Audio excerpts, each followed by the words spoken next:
Nois i noies, senyores i senyors, persones joves i persones no tan joves. Sisplau, aneu-vos asseient a les vostres respectives cadires que en breus començarem.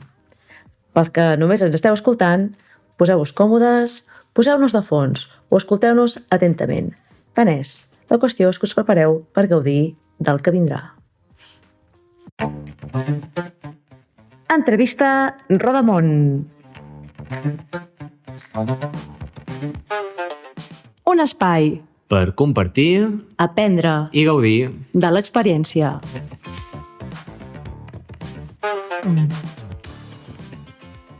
Benvinguts, benvingudes tots a la primera entrevista de la segona temporada d'Entrevista Rodamón.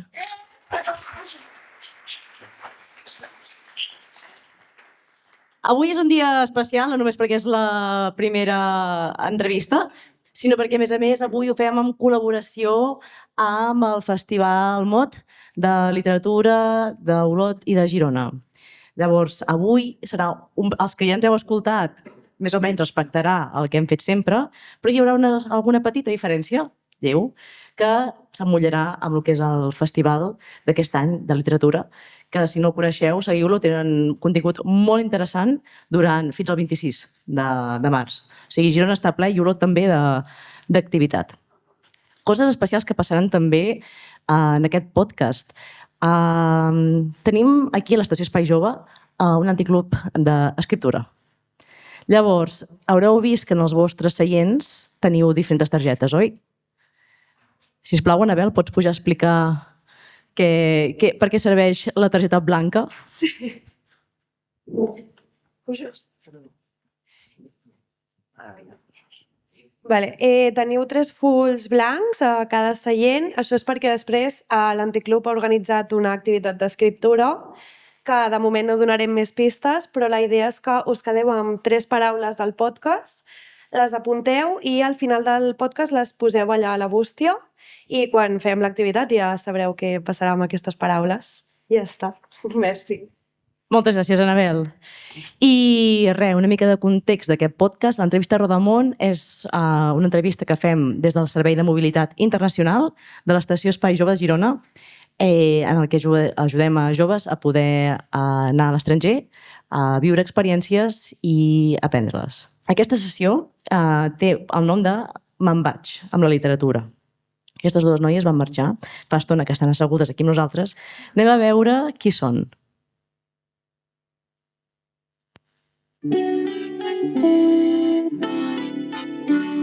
Hola, soc l'Anna Lloses, tinc 30 anys i l'any passat vaig estar pràcticament tot l'any fent un voluntariat del Cos Europeu de Solidaritat a Cremona, Itàlia. Sempre havia dit que abans de fer 30 anys volia estar vivint fora un temps. Estava obsessionada amb Itàlia.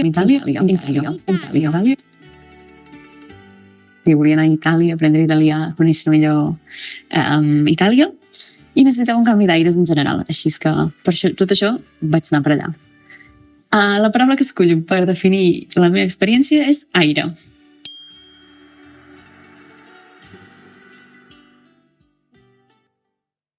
La segona. Hola, soc la Tura Massanella Guerrero. L'any 2023, després d'acabar la carrera, vaig sentir la necessitat d'un canvi d'aires i des de l'Estació Jove em van recomanar participar en el programa de mobilitat TLN.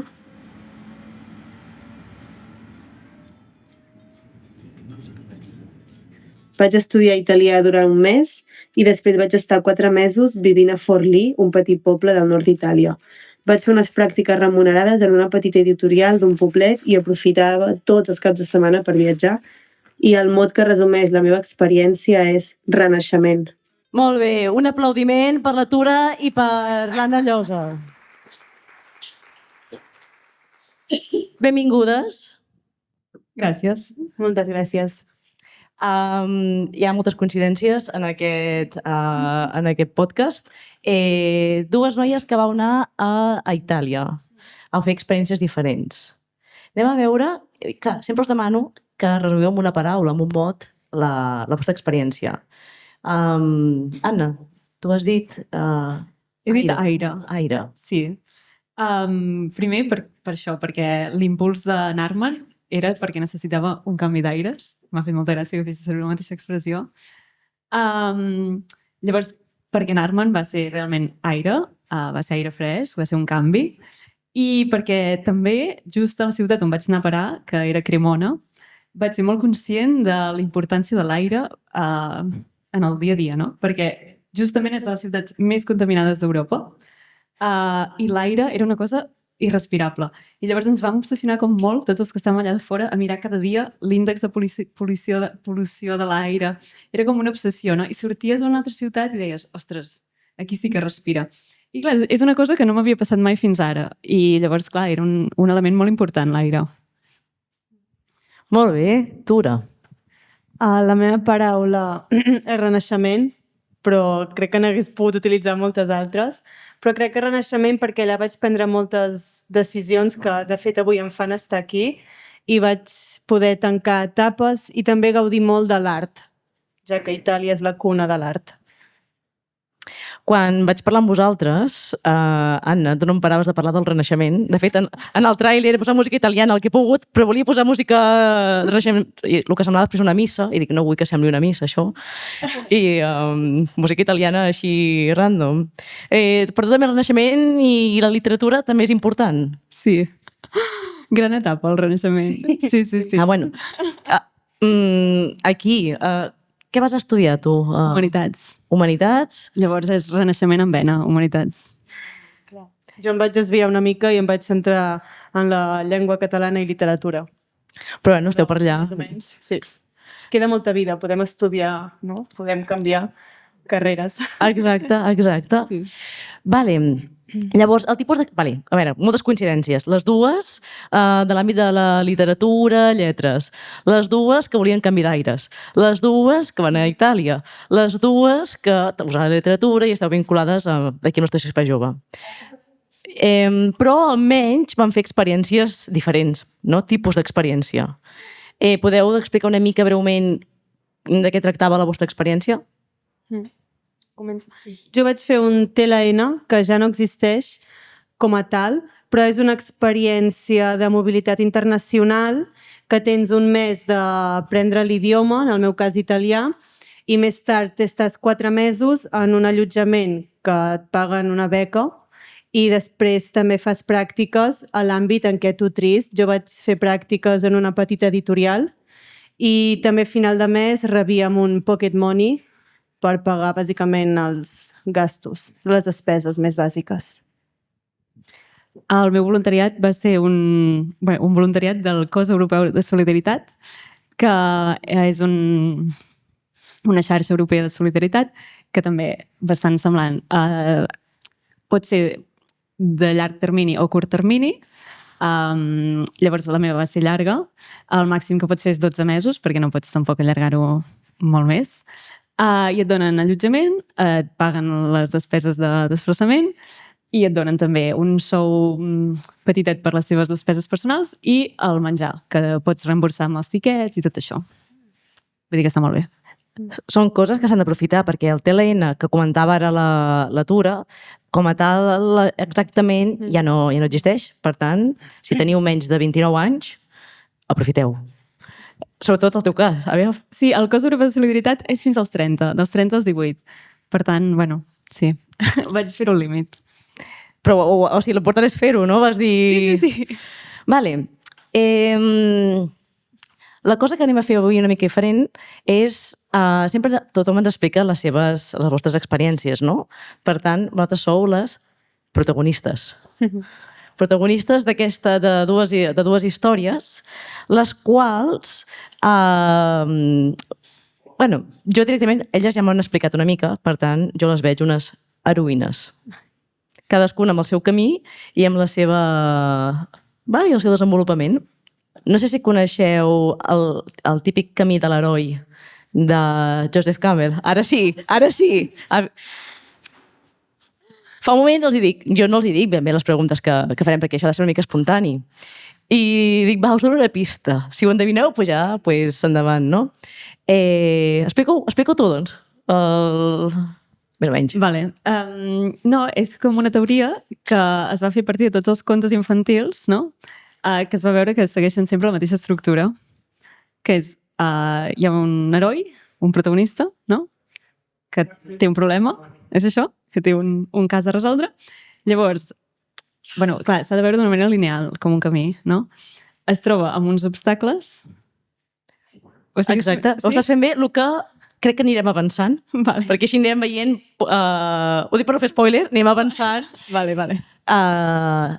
Sou les protagonistes de les vostres històries, les heroïnes, llavors vull fer-vos preguntes i així anirem veient com van fer el seu camí. Val?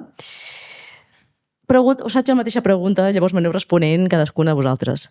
Quin va ser el moment que vau dir marxo? Que us va cridar a l'acció, que dius, ara, sí, me'n vaig. Jo? Va ser, en el meu cas, just quan estava a punt d'acabar la meva carrera. Vaig venir aquí a l'estació, vaig conèixer la Naila i em va dir i per què abans de decidir si tornar a estudiar o treballar no vius una experiència a l'estranger? I va ser quan em va dir, mira, existeix el TLN, què et sembla? I sí, a la tardor-hivern ja vaig acceptar i a la primavera ja estava a Itàlia. Va ser això. No sé si tu també et va coincidir en un canvi d'etapa radical, com el meu cas. Més o menys, però tampoc puc dir com un moment en què digués sí, ara sí. Sinó que era com un coquet que anava creixent i sempre tenia dintre. Però sí que la Naila va ser també gran impulsora. La Naila, la companya d'aquí de l'estació Espai Jove, porta aquí amb el servei de mobilitat molt de temps i és detonant de les vostres històries i de tantes altres. Però justament ara em deies, tenies el coquet. Clar, hi ha aquest punt, sí, moltes vegades aquí a l'estació ens trobem amb gent que té ganes de marxar. Hi ha gent que arriba i ja ho té decidit, diu, demà, no? I toca ajustar 4 coses. Però després hi ha gent que es passa un temps. I si faig allò? I si faig l'altre? I si no és el moment? Clar, en el teu cas tenies el coquet. Quin moment va ser que aquest cup va ser papallona? Que vas dir, ja, me'n vaig. Estava en una feina que estava molt saturada, també, i em sentia una mica... com que m'estava una mica petrificant. I pensava, ostres, però és que encara sóc jove, però tampoc començo a no ser-ho tant, saps? I em sentia una mica així. I llavors vaig canviar de feina amb una feina temporal, sabent que en algun dia... O sigui, que tenia una data límit i que després ja està, podria fer el que volgués. I va ser com, vale, quan ja no hagi de treballar i no tingui com cap excusa que em lligui, perquè és una excusa al final, i va ser quan vaig anar a veure la Naila. O sigui, d'alguna manera et vas posar, vas dir, aquest termini, quan aquesta feina que no és la feina a la qual em vull dedicar, quan s'acabi, serà el moment. Sí. Bueno, després va ser decidir-ho i buscar el què, no? I el com, però sí. Molt bé. La Naila aquí és el detonant de tot de l'aventura. Llavors, tot i començar, els herois no tenen capa i a vegades tenen por, també, no? Tenen dubtes i tal. Volia preguntar-vos els moments de dubte. Bàsicament, aquella pregunta que fas, què estic fent aquí? Vols dir que hauria d'estar aquí? No hauria d'estar fent una altra cosa?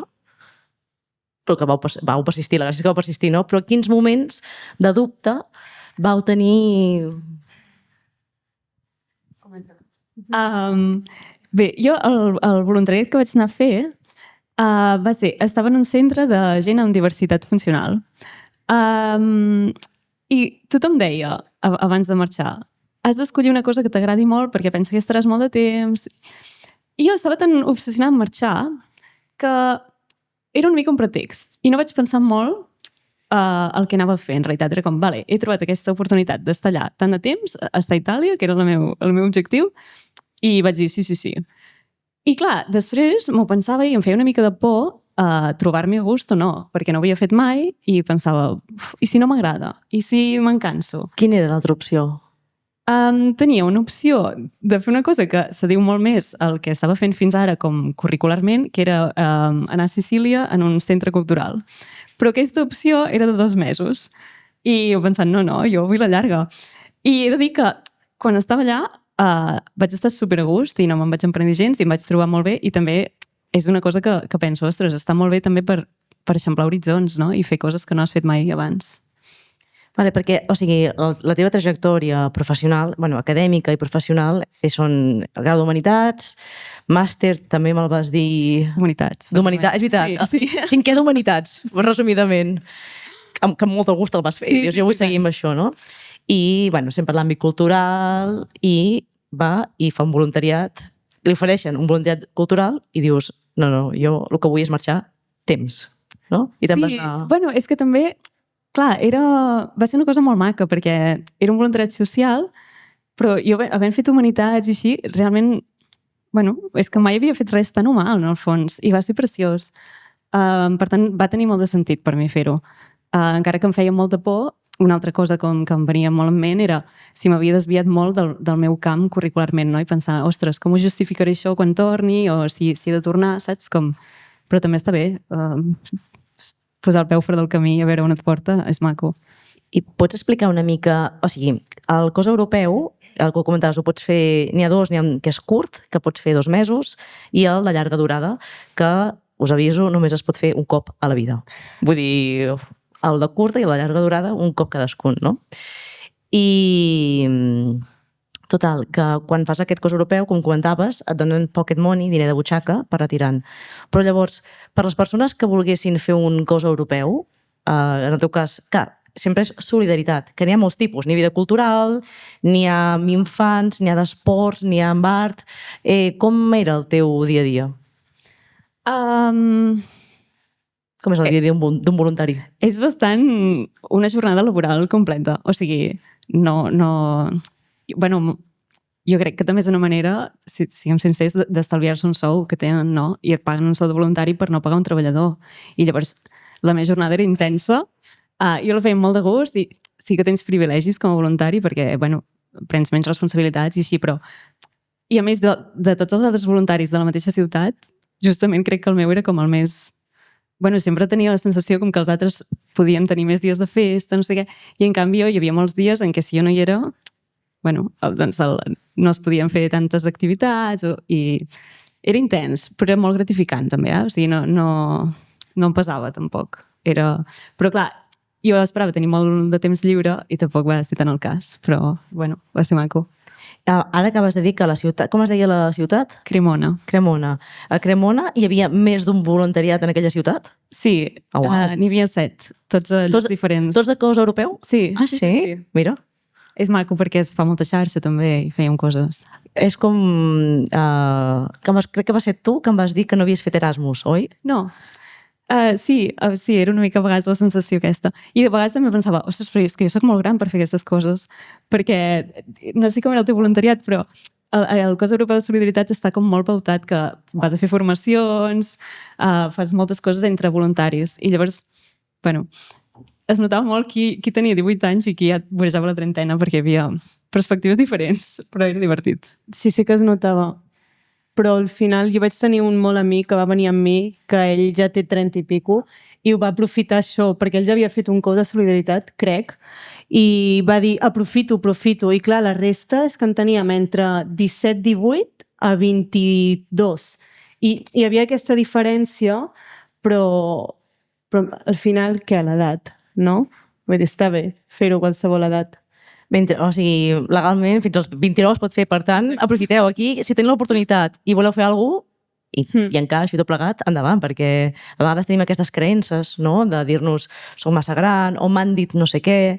Llavors, val la pena reflexionar amb criteri propi, no? I si no, doncs, vau poder parlar amb la Naila, vau poder parlar amb qui us pugui acompanyar i dir, bueno, potser no haig de fer cas a aquesta idea, no? Cal valorar-la de veritat i no només per una sensació que...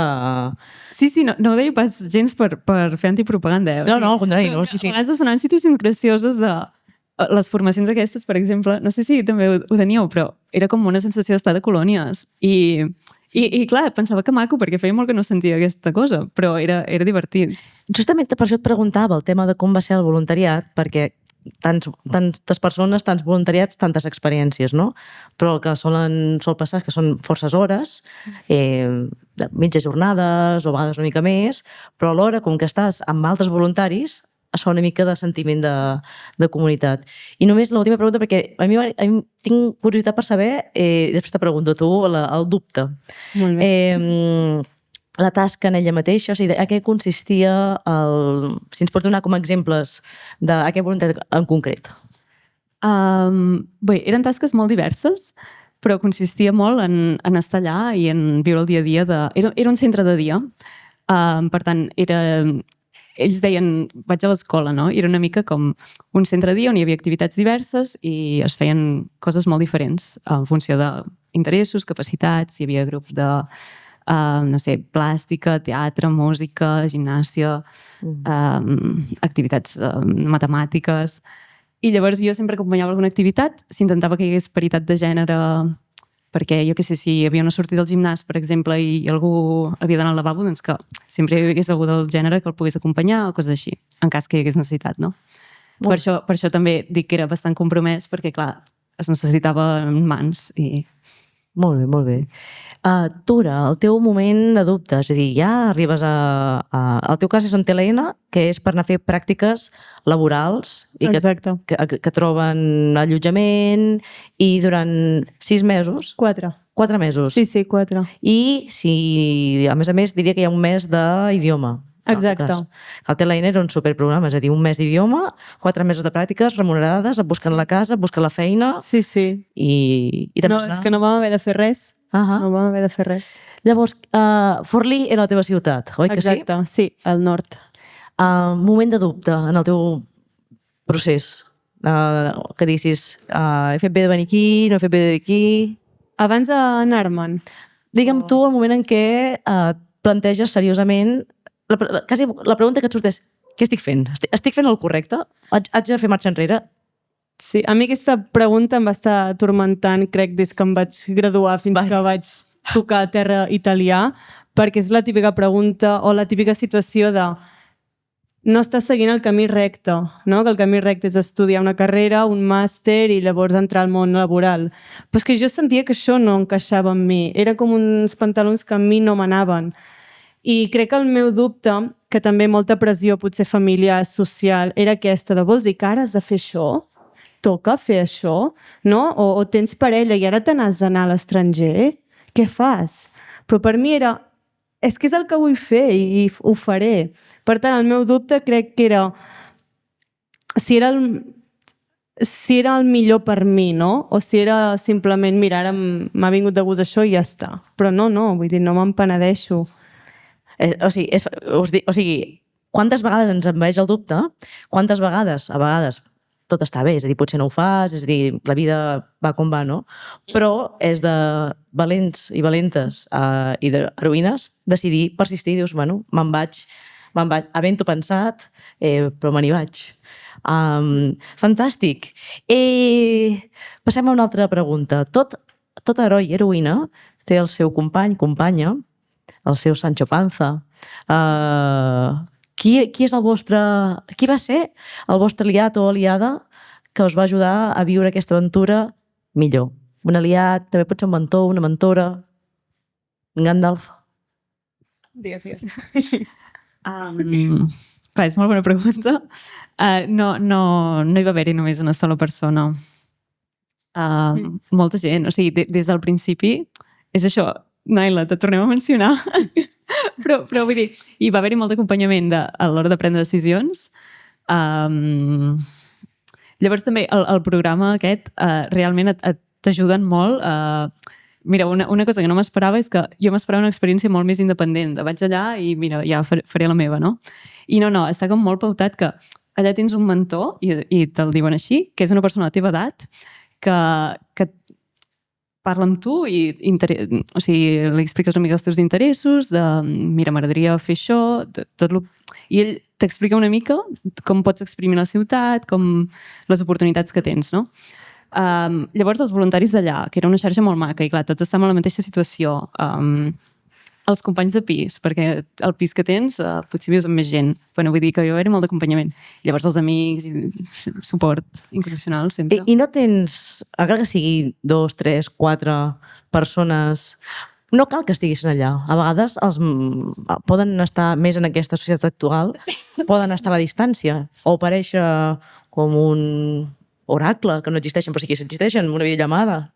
Vull dir, no tens cap persona, tu, que digui, més enllà del mentor aquest que et van estipular. Bueno, no, he dit amb molta gent, o sigui, vaig tenir molta xarxa, no en tinc un de concret. Carai. Molta xarxa, o sigui, no em vaig sentir gens sola en cap moment. Vale. No.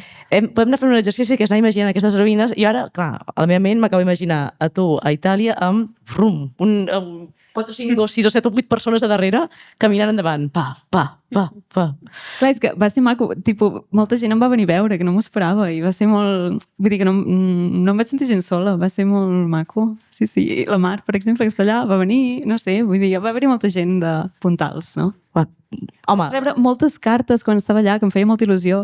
Gent que m'escrivia cartes i, que maco. Cartes o mails? Cartes. Cartes. Què dius? M'encanta. Sí, a mi també. Va ser molt maco. Responies tu les cartes? Jo responia mails, enviava molts mails. Molt bé. Bueno, sí, que ja m'han explicat que a nivell de relat escrivies el teu viatge a través de mails. Sí. Així, tota aquesta gent la tenia actualitzada amb un sol cop i no havia d'explicar-ho individualment. I enviava mails, així, tipus newsletter, de ara estic aquí, aquesta setmana he fet això. I ja està, i fantàstic. Que no hem d'oblidar que estem en un podcast sobre literatura. Vull dir, això pesa. Vale, Tura, hi ha algun aliat, aliada, mentor, mentora? A mi les dues persones que m'han vingut al cap, que van ser físicament allà, van ser els meus dos companys de programa, l'Edu i la Maria, que jo vivia amb la Maria a la mateixa casa, de fet, a la mateixa llitera, vam dormir 4 mesos allà mateix, i l'Edu vivia en una altra casa, però per mi ells dos van ser el meu refugi allà dins. Vam recórrer gairebé tota Itàlia junts i crec que sense ells no hagués sigut igual, de fet. I també la meva parella va ser un puntal, tot i que ella seguia estant aquí, però bé, avui dia amb les xarxes o amb el mòbil no és tan fàcil. Llavors jo tampoc em vaig sentir tan sola, però sí que al final potser em va pesar una mica la separació amb la meva família, no? I jo que pensava que era molt més independent, al final vaig dir, és que tinc ganes d'anar a casa, d'anar a Olot i a veure els meus pares, la meva germana. Com de contents estaran els teus pares d'escoltar això ara mateix, eh? Sí. Que guai, que bé. No fem res sols. Sí, sempre hi ha d'haver algú que ens acompanyi, que ens ajudi. I hem parlat de dubte fa un moment, però també hi ha moments, a part de dubte, un cop estàs allà, que et trobes amb alguna dificultat relativament important. Vosaltres vau trobar alguna dificultat important a resoldre? No, o sigui, no en concret, però sí que hi havia situacions que no eren fàcils de... l'idioma, per exemple, no era una dificultat aparent perquè et fas entendre, però clar, el dia a dia, ostres, a vegades, al principi, sobretot, no sé si també et passava, estava molt cansada quan arribava a casa i pensava, clar, és perquè porto tot el dia parlant un idioma que no és el meu, socialitzar també és més difícil si no tens els teus recursos en els teus idiomes. Eren com dificultats d'aquest tipus, no eren... No sé, en el meu cas. Sí, jo crec que això, la barrera idiomàtica, en certa manera. I potser en el meu cas un dels obstacles va ser el lloc on vaig anar a fer les pràctiques. Crec que no va acabar d'encaixar gaire amb mi i crec que em costava una mica potser el dia a dia allà, perquè el lloc no hi anava amb gaires ganes. El teu lloc de pràctiques era una editorial, no? Exacte, sí, una editorial molt petita. I, clar, m'imagino que el tema de l'idioma, tot això, devia dificultar bastant això. Exacte, sí. Sí. Clar, és a dir, ha de ser complicat, no? Estar en una editorial, no poder controlar l'idioma, i clar, és a vegades complicat de gestionar això. Sí. Vale, en aquest moment de repte, que és socialitzar, la feina, en aquest cas, repte soft, no? Vull dir, estan aquí explicant això contentes, no? Com us en vau en sortir d'aquí? És a dir, en quin moment va passar a segon pla o com va anar aquesta petita superació, que pot ser directament deixar en segon pla, és també una superació, això. No, per mi va ser el temps. Bueno, clar, acostumar-s'hi, com a tot. I per mi sí, un altre repte que hi havia en relació a la socialització era l'estar i no estar, el ser i no ser. Ui, Shakespeare. Ui, va. Jo Gandalf i ella dient Shakespeare, no passa res, tot està bé. En relació a el que has dit de la distància, no? Que la tecnologia permet molt mantenir relacions a la distància de qualsevol tipus. I llavors, per mi era molt difícil mantenir l'equilibri entre estic aquí i vull viure la realitat d'aquí i vull viure-la al màxim i exprimir-la al màxim, però no vull perdre el vincle que tinc amb la realitat d'allà. I llavors, clar, com et relaciones amb això era una mica difícil a vegades, perquè inclou a més molta tecnologia, molta dependència de la tecnologia i no m'hi sentia molt còmoda. I això també a vegades era com, ostres, trucades telefòniques de 3 hores, passant quin rotllo, perquè estic aquí, vull fer coses, no? Però clar, també són coses que necessites de...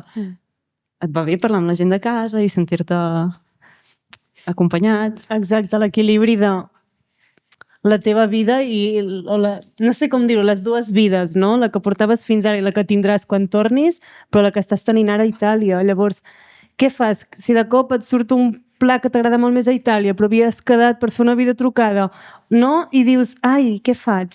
Carpe diem o... No? Total. Molt difícil, sí. Que són problemes del primer món, però dient que no t'ho planteges, no? Potser... Justament, clar, la manera de viure experiències ara, quan un se'n va a l'estranger, clar, la desconnexió d'aquestes. Ui, això donaria per un altre podcast, però no podrem fer un altre podcast avui. Però és un tema molt, molt interessant a l'hora de viure la mateixa experiència. I a tot hora, això de, dius, vale, estic a l'editorial, al final, com va passar de ser algo preocupant, m'imagino a l'inici, a algo més tranquil? Perquè vaig poder parlar amb la que era la meva coordinadora de pràctiques i li vaig dir com em sentia i em va dir, doncs mira, no cal que vinguis cada dia aquí a l'editorial, pots fer feina telemàtica i jo li vaig proposar reduir la jornada i fer potser de dilluns a dijous i llavors divendres, dissabte i diumenge fer la meva. I mira, fent-ho així va anar molt bé, em van donar altres feines que no incluïa potser tant llengua, però bueno, eren altres cosetes de màrqueting o fer fotos i mira, ja era entretingut. Bueno, i vas poder conèixer més la part editorial, que em sembla que em vas dir que no la coneixies, no? Exacte. En tot cas, cada casa és un món, no? Sí. I molt ben resolt. Vale. I els herois tornen a casa després. Tornen iguals o diferents tornen? Què creieu? Tot una mica, no? Què heu après, o sigui, què heu incorporat després d'aquesta experiència cadascuna, tu amb el voluntariat i tu fent pràctiques a Itàlia, què heu incorporat de nou? Què heu après? Bueno, jo potser personalment que sí que m'agrada viatjar i voldria fer més estades a l'estranger, que això, que mai estàs sola, que sempre coneixes algú o tens a tu mateixa o fins i tot els llibres, llavors ja està, no passa res, no et sentiràs mai sola i no sé, quins aprenentatges tens tu? Sí, molts també, des de petits, no? Clar, jo vaig aprendre molt d'Itàlia, d'allò que no estava, molt de la gent, molt així, i clar, de tu mateix també, molt... aprens coses que... És que jo crec que encara estic en una fase de processar-ho. Per tant, és una mica difícil aquesta pregunta, perquè la tornada per mi va ser...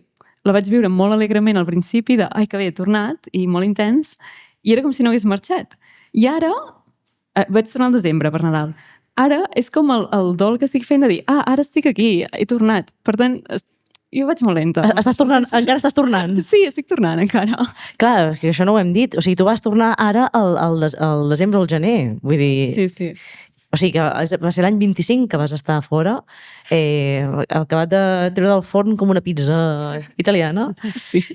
I tu, el teu va ser l'any 23. 23. Sí, jo ja he terrat. Sí.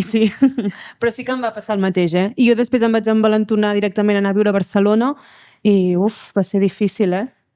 Sí, perquè no has processat Itàlia, no tot el teu dia a dia torna a ser completament diferent, no sé, tot t'atropella, sembla que t'atropelli una mica. Molt bé, molt bé.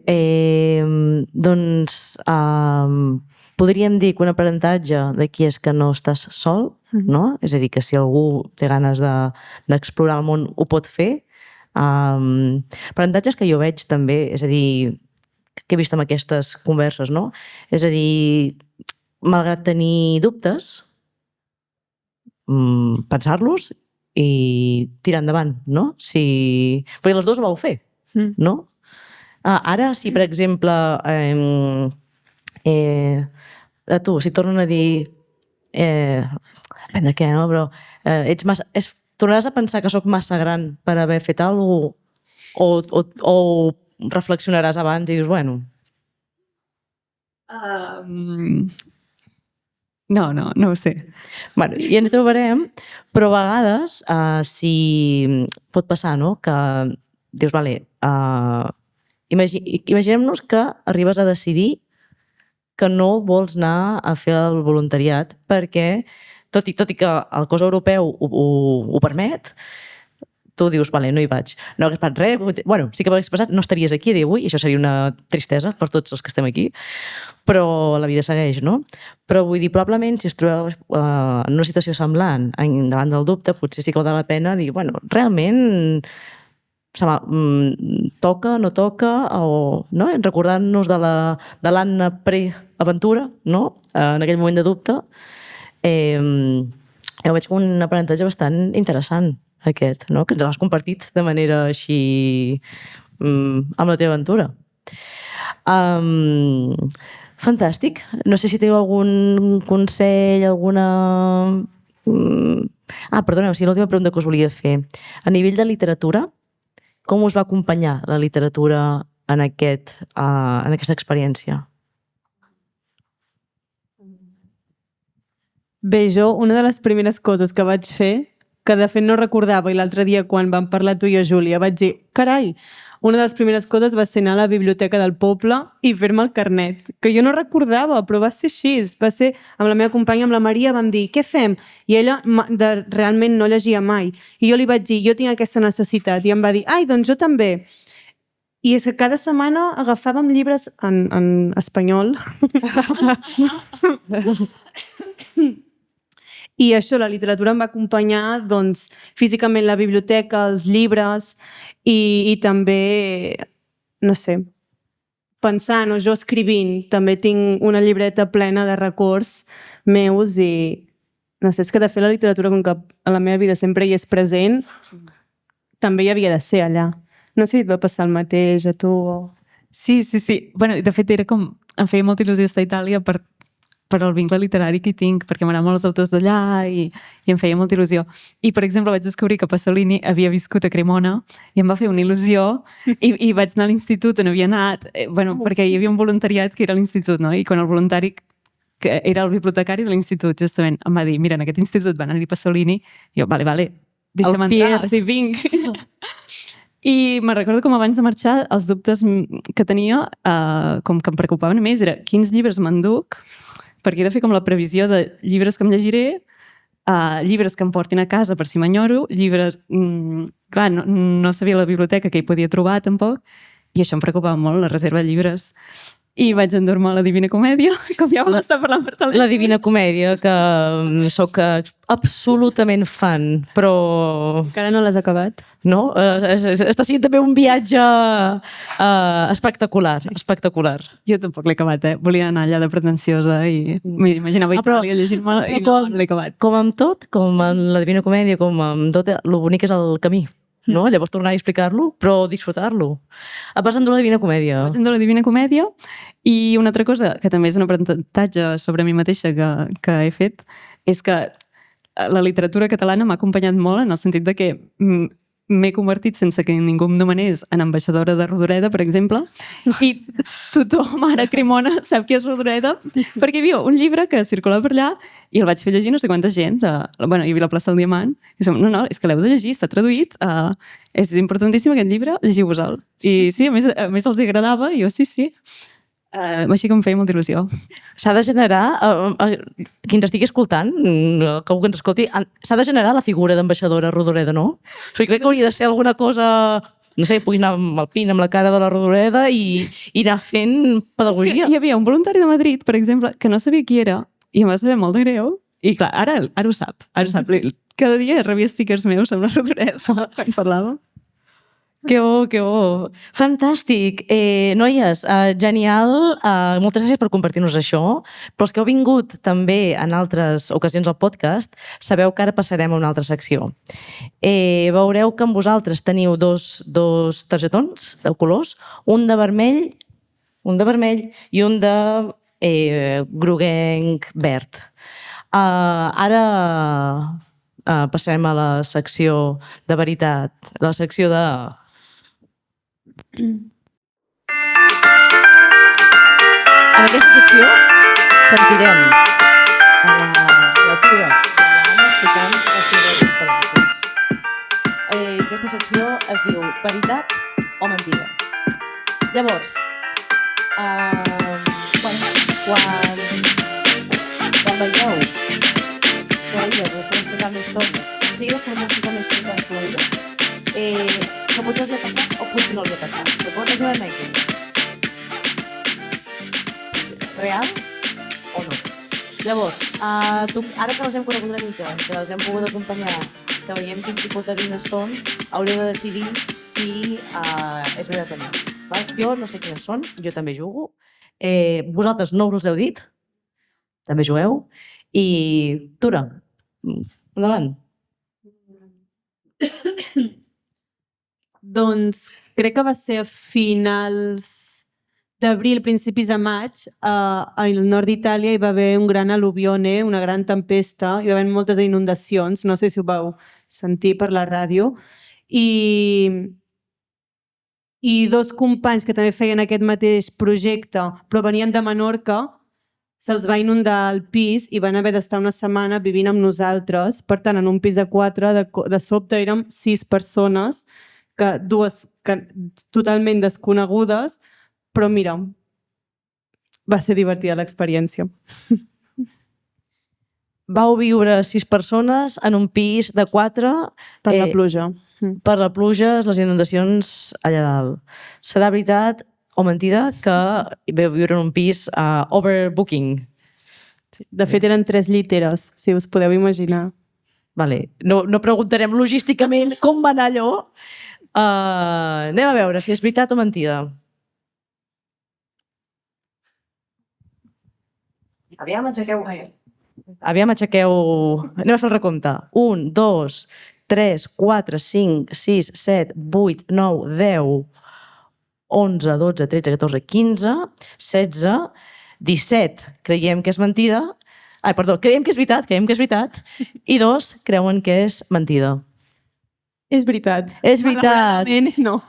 6 persones en 3 lliteres. Sí, una dutxa. Quants metres quadrats? Una quarta part de l'estació. No sé quants metres quadrats eren. Quants dies vau estar vivint junts? No el recordo ben bé, però de 4 a 5 dies, però perquè ells se'ls va inundar el pis i no podien... Va ser un show. Ui. Sí, pobres. D'aquestes coses poden sortir... A veure, el roce pot fer que una mica de picabaralla o pot sortir una cosa reforçada. Quin va ser el vostre... No, reforçada, va ser divertit. Reforçada, visca. Sí, al final. Vale, sí. Molt bé. Anna. No us he explicat abans, però Cremona va ser molt transcendental per mi i he tornat sent una persona diferent perquè hi vaig trobar marit. A veure. Jo crec que pregunto si hi ha parentatge, si no, si has trobat diferent o no. Uau! Va trobar marit, l'Anna. Cremona? Jo és que a mi m'agraden aquest tipus de finals. Confiem en l'amor. Aviam, el públic. Està reixit, eh? Aviam. 1, 2, 3, 4, 5, 6, 7... Naila, no ho veig. Pots girar? 8, 9, 10, 11, 12. Creiem que és veritat. I, a veure, la mentida. 1, 2, 3, 4, 5, 6, 7, 8, 9. La majoria ens agraden els finals així romàntics. Veig que un percentatge no s'ho creu, Vale, no tindreu un final romàntic, spoiler. Però no és... O sigui, no és veritat, però tampoc és mentida. Perquè no estic casada oficialment, però un usuari del centre sostenia que era el meu marit. Llavors, també era el bisbe de Torí. Era el bisbe? Bueno, ho sostenia. I abans de que jo arribés estava casat amb una altra educadora, però la va deixar per mi. Llavors... Un moment. Que m'he perdut. Estem parlant de gent amb diversitat funcional, eh? Vale. Sí, sí. No ho perdem de vista. Ell es creia el bisbe. Ell es creia el bisbe de Torí i es creia el meu marit. Va dir, de fet, que ens havíem casat en el Palau de Buckingham. Què dius? I llavors era molt divertit perquè tothom, tant els altres usuaris com els educadors, com fins i tot els meus altres companys de voluntariat, van entrar en el deliri. Per això la Mar també ha votat que és veritat, perquè ho explicava a tothom, tipus, tinc un marit, estic casada. I tothom deia, el teu marit avui ha fet no sé què, el teu marit no sé què. Al final infeliç ve que la setmana passada la meva companya de feina em va escriure per dir que m'ha deixat. Ostres! Per un altre. No! Una cosa, volem saber, tu vas casar a Buckingham Palace. Anem a veure l'altre. L'altre, a veure si... Ostres, com es diu el teu exmarit? Massimo. Molt maco. Gràcies, Massimo. Sí. Fantàstic aquest home, El podríem tenir aquí, segur que ens donaria... És molt més interessant que jo, Sí, era super... divorciada, jo era enamorada del Massimo, tot està bé. Molt bé. Segona anècdota, de veritat o mentida? Segona. Els caps de setmana aprofitàvem per viatjar amb la meva companya perquè hi havia una promoció de 30 euros i podia agafar els trens que volgués, però eren trens... els més cutres, però amb la meva companya vam dir, és igual, agafem un d'alta velocitat, no passarà res. Va passar que ens van fer fora del tren perquè no havíem pagat els 50 euros que ens demanaven i ens van fer fora de l'estació.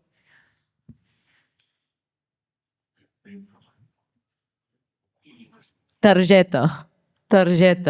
Expulsada. Aviam, ens creiem que la van fer fora del tren d'alta velocitat per no pagar els 50 euros que valia. Gent que sí que es creu que et van fer fora són 1, 2, 3, 4, 5, 6, 7, 8, 9, 10, 11, 12, 13 persones sí que s'ho creuen i 1, 2, 3, 4, 5, 6, 7, 8, uns poquets, no ens ho creiem. És mig veritat, mig mentida. Aviam. Perquè sí que vam agafar un tren d'alta velocitat, però quan vam veure que venien els policies... No eren els policies, els... Carabinieri. No, els revisors. Els revisors vam dir, d'acord, no, hem de sortir d'aquí. I res, vam estar un segon i vam saltar, literalment vam saltar del tren i vam agafar un de mitja distància i no va passar res. Bueno, bastant èpic també, no? Això de saltar... I de cop vam dir merda i no sabem si ens vam deixar una bossa allà o no, o l'havíem perdut abans. Ostres. Un desastre. Hi ha estacions de tren que sempre penso, no sé si us passa a vosaltres o qualsevol de les nostres, que són escenaris perfectes per thrillers, per novel·la negra... Espero que aquesta estació no fos... Crec que era la de... Pots no dir-ho, Venècia. Venècia. Però és que era enorme i... Bueno, bon lloc per perdre's, no, allà? Sí. Vale, anem a per l'última anècdota, de veritat o mentida. És que els trens italians també donaríem per un altre podcast, Molt interessant. És com la Renfe. Sí. Tot s'assembla molt, no? La meva anècdota és que em vaig trobar Mussolini pel carrer. Perdó? Em vaig trobar Mussolini pel carrer. Aviam. Aviam. T'has casat amb el bisbe, ara trobes el Mussolini. I jo és que... Aviam. Anem a veure si es va trobar el Mussolini pel carrer. Aviam. Gent que s'ho creu. 1, 2, 3, 4, 5, 6, 7, 8, 9, 10, 11, 12, 13 persones sí que s'ho creuen. 1, 2, 3, 4, 5, 6, 7. La meitat no ens ho creu. Tot i que jo vull creure-ho, en realitat. Sí. Què? Et dius Massimo? No. Sí. O sigui, el nebot o no sé qui de Mussolini, o sigui, família, es veu que és jugador de l'equip de futbol de Cremona. I llavors un dia, clar, va passar un tio pel carrer i tothom, mira. I, bueno, és que jo no li posava ni cara, o sigui, havia sentit la història, però em va dir, no, que és de Mussolini. I clar, és molt curiós perquè ha mantingut el nom i tothom el coneix com Mussolini, però és un jugador de futbol. Per tant, té aquest cognom i tot. És a dir, i juga a la Lliga Italiana... Juga en el Cremonès. En el Cremonès. I llavors hi ha algun públic que està enterat. A veure, el públic confirma. Xoc, però sí. Que fort! Tu, vaja, quines aventures, quines anècdotes increïbles. Públic, estimat, estem arribant ja, de fet, al final del podcast. M'he oblidat abans de presentar l'equip de l'Estació Espai Jove que fem aquest podcast. Tenim la Berta amb els àudios i tot plegat, a la Naila fent un cop de mà també amb el que faci falta, i jo, la Júlia, també presentant aquest podcast i acompanyant amb la mobilitat internacional. Ha estat un plaer i nosaltres sempre diem que l'aventura comença abans de l'experiència i continua després, com per exemple avui que hem continuat i que heu vingut i que per molt més temps duri, que us acompanyi la literatura, i ens veiem en el proper podcast amb les següents aventures. Moltes gràcies per compartir la vostra experiència. Gràcies a vosaltres. Sí, gràcies a tothom.